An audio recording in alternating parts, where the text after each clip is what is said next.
So listen, congratulations on a fantastic feature film, and I'm not just saying that. It is a film that when I saw it a couple of months back, just struck me as fantastic portrait of a woman and contemporary women in London. And there's lots that I want to say, but we'll open it up for questions in a second. But just give us a bit of how did Daphne come about? How did Daphne appear? Do I need a microphone? Can you hear Well, we're recording it, so we do. Right, okay. Yeah. It's a drama school training there. Waste of money. Waste of taxpayers' money at that time. How did it come about? I think we made a short film with the actress Emily Beecham, and we thought she was so good that we thought we'd try and engage her for a longer period, and we thought she had some interesting stuff going on, and so did the characters. So we thought, when I say we, I mean the writer, Nico Mansinga, and the producers, Tristan Gallagher and Valentina Brazzini. We thought she was worth exploring.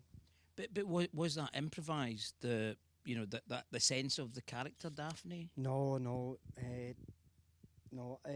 I work in a slightly unusual way in that I do a really long biog, like a terrible first-person novel for the character over a couple of years it took to write it. So we made the shot. We liked her. We said, what would she be like in 2 years' time? And we wrote a biog, basically, a couple of 100 pages for her. And we'd ask Emily to do the reading list. So she's a uni dropout, a philosophy and English student. So we asked her to read the course list. We asked her to go and work in a restaurant. We asked her to have disastrous sexual encounters.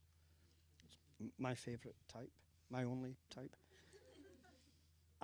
And it took a couple of years, so that's how we developed her. But it came from a question. The question was, how does a normal person live? How does a normal person live now? Of a certain age. Yeah, of a certain age. But anyone, how do you live in a city? And we also thought we'd like to try to make a film about women we knew that we didn't see in the cinema. Yeah. And that was really one of the things that drove us towards making the project. Someone that we think is relatable, a woman like we know, friends, acquaintances, people we meet. We weren't seeing that being represented in the cinema. And we thought this might be an interesting time to try construct something about living now, or for 10 days in Elephant and Castle. With a person or a character we tried to make as three-dimensional as possible. And hopefully tell a joke or two. Hopefully. But I mean, one of the when I watched it, there's that extraordinary tension around which is based on the kinds of films that you're used to seeing, where frankly the woman gets beaten up, the woman gets raped, the woman gets, and actually, what this hell are you watching? Well, most of Hollywood. And so there's a mainstream presentation, whereas what this does is it doesn't. It is that thing about it's that thing about how do we live. There's a sense of a real person rather than a idea of something. We honestly, Mark, we thought, wouldn't it be interesting? We just asked two questions. So the production company that made this, the producers and the writer, myself and Emily, we worked really closely together, and we said, wouldn't it be interesting to have a three-dimensional type character, someone that we see every day? And I really like the area, Elephant and Castle. I lived there for quite a while, and it's undergoing gentrification, and redevelopment, and so is the character. And we thought, well, why not have a view of life in a world city from someone that doesn't kind of abide by the cinematic narrative fiction. Yeah, well, that's what I mean. rules. Is it doesn't play by those. Sort Yeah, of I suppose. I mean, if you relate to the character, if you like her, or you're interested in the problem she has, then I think you'll like the film. And if you don't like her, I think it's a long watch. There's also very much a sense of community that she's part of this rich multicultural community. Yeah, well, I love cities, and we picked the Elephant and Castle because it's a fascinating area. There's so many languages, ethnic groups, and they're slowly being eroded and changed because of money. And we thought, well, this is an interesting portrait, and we thought, well, lots of cities have a cinematic image, London especially here, and we thought, wouldn't it be interesting to try show a bit of London in the cinema in a different way that we don't normally see, and the sense of place. When we made the short film, so the apartment, Daphne's apartment, is where I lived, and the area around there, all the locations are within 5 or 10 minutes walk. So we used the notion of place. I'm quite interested in that, to try make a more detailed sense, because we thought it would be interesting to see how this person reacts with the environment, because the environment is the pressure in the film. It's the real pressure, just trying to survive every day is a pressure. And we thought, well, this might be an interesting place to show a wide interaction of people. And plus, I'm very lazy, and the fact I lived there and knew the locations was really useful. Does anybody have any immediate question? Oh, there's a few questions. We'll take one over there, because you're closest to the microphone. There's a microphone going round. Thank you. Go on. Cool. Okay, so first, I did love the film. Thank you. I thought, for me, what was great about it is that it's about a woman having an existential crisis. Yay, the E word. Well, exactly, but you don't often see that, and I absolutely agree. I saw Wind River the other day, which is interesting for lots of reasons, but oh look, the women always have to get raped and murdered. But anyway, so thank you. Thank you for not raping and murdering. Thank you for not raping and murdering your main character. Or punishing her. Well, exactly. Exactly. I'm sorry about that. No, it's a good thing. But what I'm interested to know actually is how it came together logistically, in terms of finance, in terms of production. I'm interested to know at what point Altitude came on, the BFI, There's only one the question, Bureau. by the way. Okay, sorry, but But an outline of the financing. Sure, and I made a sales short. would be great. I made Thank the you. short for 300 quid. I worked with the writer, and we made a first draft. Took the first draft to the production company, the Bureau. And I knew their films, and I liked them. And I thought, I can work with these people, and hopefully they like this type of work. They make quite interesting movies. If anyone doesn't know the Bureau, they did Weekend, Andrew Hayes' film, and 45 Years. Done his new film, Lean on Pete. They work especially with first and second time feature directors. So they produced Bertrand, who set up the company, was one of the producers in Ratcatcher. Okay. Lynn Ramsey's first film. So they like first and second time directors. So I targeted them, went to them. We did some development at a Microwave, a low budget film scheme. That's a scheme where they cull 6 projects. They commission 12 and they throw out 6 effectively. And then when we got thrown out halfway through the process, and it was a good process, but they threw us out and we applied for funding. And we got funding. Well, we were really fortunate. I think we were lucky, and we had a really good exec who liked the project, Lizzie Frankie, who is amazing, I think. And it came together from taking the first draft to the Bureau to shooting took a year. Now, I've spent 10 years trying to make a film. So I got very close a couple of times with trying to make a feature, from a short to a feature. So I spent about 6 years of my life trying to... Because Milk, that I mentioned at the beginning, I mean, that was a huge festival success, short film. It was, yeah, I was really lucky. It won Berlin, yeah. And did the rounds. I mean, it just sort of makes, again, sort of makes you realise how challenging it is to move from that short to making a feature. I was certainly, as I was speaking to a filmmaker I know outside called Nikki Mills, who's a really interesting director, and Nikki's working on 2 projects just now, and we're sort of contemporaries, and she said sometimes you get lucky with a project that the funders are kind of interested in that thing at the time, and it's something the filmmaker or the producer, I'm not sure if they can second guess them. I think you need to have the thing you want to make at that time. I mean, I tried to make another couple of feature movies and they didn't happen, and I felt as passionately involved as I did with this one, but it was, well, it's luck, and that's something no one really talks about in making films. Sometimes you're just there at a time where someone who can make a decision says yes or no, you know, and then you gather a bit of momentum, hopefully. Yeah, you okay? You've got the mic. Hi, I love the film. You know, that's a very good thing to actually say. Do you have any friends that you did. could recommend it to? It opens yeah. next week. On the 29th of...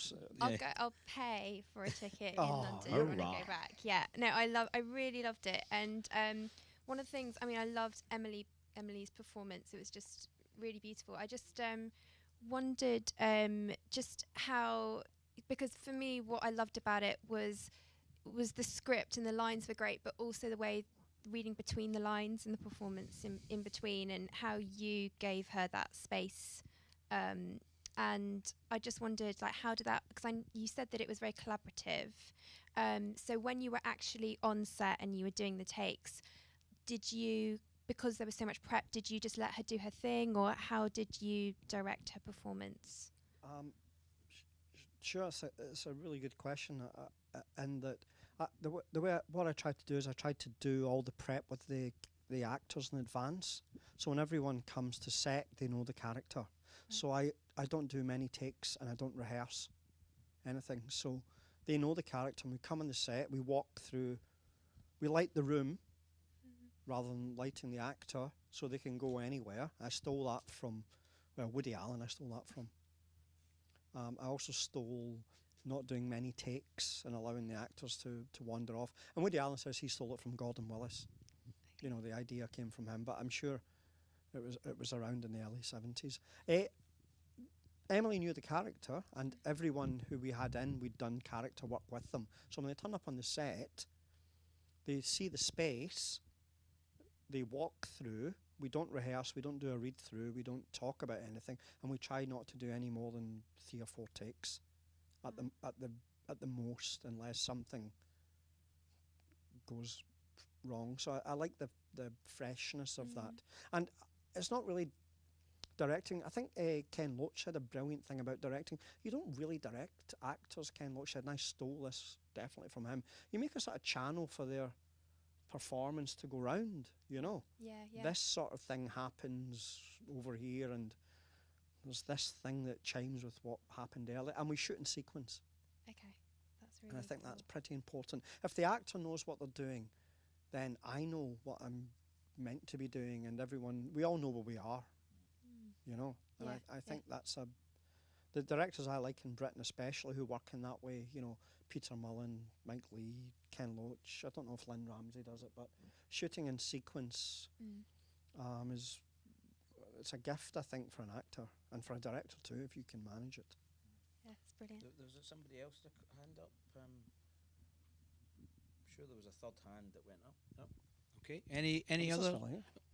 Well, it was you, was it? Okay. If you just wait for the mic to come. There's a mic coming down. I mean, some of it's been answered, but in practical terms, what was your budget and schedule? And on the projects that didn't happen, Sure. as well as this one, how did you keep the faith and make a living and think, I am going to make this movie, as you can tell that I make short films and I'm trying to make a feature? I've made lots of short films myself. There's a couple of questions in there. How do you keep the faith? I'm too vain and egotistical to really have more than a moment or two self-doubt. So I think you have to be fairly stupid to keep going. But I think when you keep going, then something has to happen. You die, or you see your financing floating past you in the river. And your opportunities, I think, is the old Japanese term, isn't it? If you're alive long enough or wait long enough. How do you keep going? I don't think not for me, making a film isn't a job. I wish it was. what's the term, to monetize something. But So how do you pay the bills? I often don't pay the bills. Is the honest answer to that. Okay. But keeping going is funny. And I don't talk about the budget of the film because I think it puts the film in a box for the audience. And why is a £30 million film better than a film that costs £15,000? I don't think the audience knowing how much it costs makes the film any better. I think it just kind of, you say, well, I expect that from a £20,000 film, or I expect that from a £20 million film. I don't want the expectation. I don't want that burden to be on the audience. Why should they care unless they're like us and they're trying to get money to make one? You know. Plus, I don't know. And actually, I think that's what's. I think that's what's really great about, and I'm not just saying it because I know Delphine's in the audience, but with Altitude releasing it, I mean, Altitude are really, in my experience as an exhibitor, are really, they distribute films that they care about, and they put that care into the film. So whether it's Moonlight, whether it's Florida Project, whether it's Daphne, it doesn't, it doesn't matter. There's a sense that it's a film that we believe in, that they're putting out. I think you'd have to speak to Delphine from Altitude about that. We were so lucky to have a first film that they I think you guys pre-bought it, didn't you? You bought it on the script, which is for a first time film a joy for us. That really is. That's quite extraordinary. That was actually, unusual. Yeah. I don't think they quite got the film that they were perhaps expecting. I don't know. You'd have to speak to them, the nice people at Altitude, about that. But the faith they showed in buying something, they came to the table and said, "We'll give you money for this, and you haven't finished shooting it," and bite their arm off. Any other literally question over there? Yep. Hi, I Hi. really also enjoyed it very much. Don't feel shy about saying that. I loved it. Did you tell a friend? Yeah, I'm Great. already on it. I'm tweeting away. So this kind of character, I feel like, you started to see more on TV, where people like to see the sort of cyclical sort of nuances, that we get in these sort of comedy dramas, like obviously something like most recently Fleabag. Sure. And like it's it's actually like really refreshing still to see characters like this on film. So I was wondering, because of, I guess, like the kind of slice of lifeness that it was, and like the nuances of it, like, were you at one point kind of considering it, taking it down the TV route, or are you considering giving it a kind of more longevity afterlife? Do you work for Netflix? Yeah, exactly. I don't work for Netflix, no, but Well, have you if got I a net? did, Have you got a you'd net? you have do, the job. If yeah. you do, speak to me. Yeah. later. We were shooting, I think, at the same time as Netflix. Sorry, at the same time as Fleabag. So we didn't know anything about it, other than Emily and Phoebe were chums from drama school, it turned out. So it wasn't on our radar at all, In fact, if anything, we were probably more interested in Cassavetes and Gina Rowlands and that style of American, new wave or late new wave cinema. So I suppose those were our touchstones. We were making the work. And does the character, I suppose, have legs? Well, we like her. We invested a few years in doing very detailed backstory and things, and we like her. Whether we'll go on to explore her further remains to be seen yet, but certainly we all like her, and we wonder if she has legs, as it were. Cool. She has legs. Okay. Any more final questions? Okay, there's two down here, and then we'll sort of wrap it up. I really, really loved the film. It was absolutely brilliant. I wanted to ask about sex in the film, because as the lady over there mentioned Fleabag, you've got a lot of shows now that are showing like girls who've got very candid, honest, awkward sex scenes. And in Daphne, we see her seeking out partners. And then we have this very unpleasant, extreme scene where she's indifferent and bored, and I wondered what you wanted to achieve with such an extreme indifference to an intimate situation with that scene. I just think it's a mistake for her. I didn't seek to achieve anything with it. It's just something that happens. And she's in that mood, the character, where she wants something to happen and she makes something happen. And she'd probably be as dissatisfied if it was a more pleasurable experience or a less yucky experience. But she makes it happen. And I wasn't setting out to achieve anything. In terms of the story, she needed to do something to expel some desire within her to be both, excuse me, both in control and out of control a bit, and to feel it was justification to do the next thing, which was to get pissed. So it was the effect of the scene. We never really discussed what would happen at the end of the scene. We discussed why she went in, why she made it happen, and then we discussed what was happening, and we discussed where, after that encounter took place, what would happen next, if you see what I mean. We didn't look at the scene in itself to say, this is a scene with the sex on the couch. Yeah. I'm quite a prurient person myself, you know. And what I was thinking, she's based on two people I know, Daphne. Two three-dimensional women that I know, and I interviewed them for a long time and known both of them for a long time. And I spoke to them about their experiences, and they spoke to me over lots of, about 10 or 15 years of encounters. What a great link. Yeah. What a great segue. You got the brand in. Thank you. and it came out of one of those conversations. But either of the women who were involved in those type of things would ever say to me, I wanted this effect. And we're making a film, we're not documenting a live experience, but making a narrative film rather than making a film. It was interesting how the woman I was speaking to about that ended up there.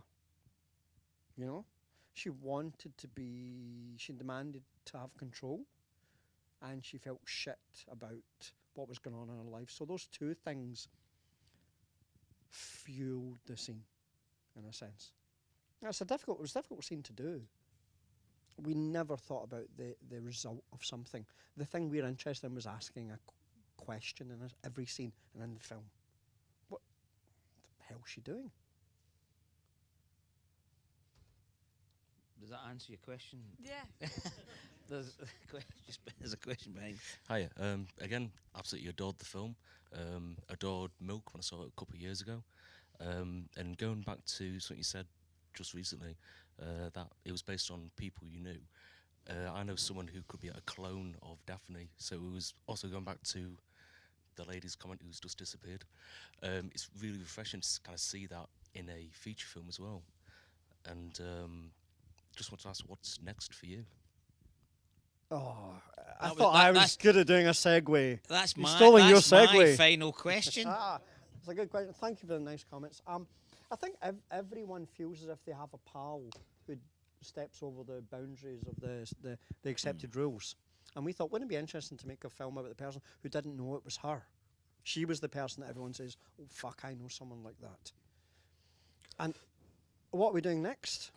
Well, wait and see. Hopefully something in the spring. We'll shoot something in the spring. It's a nice positive time to shoot work. I like shooting in the long days. A feature, a feature next.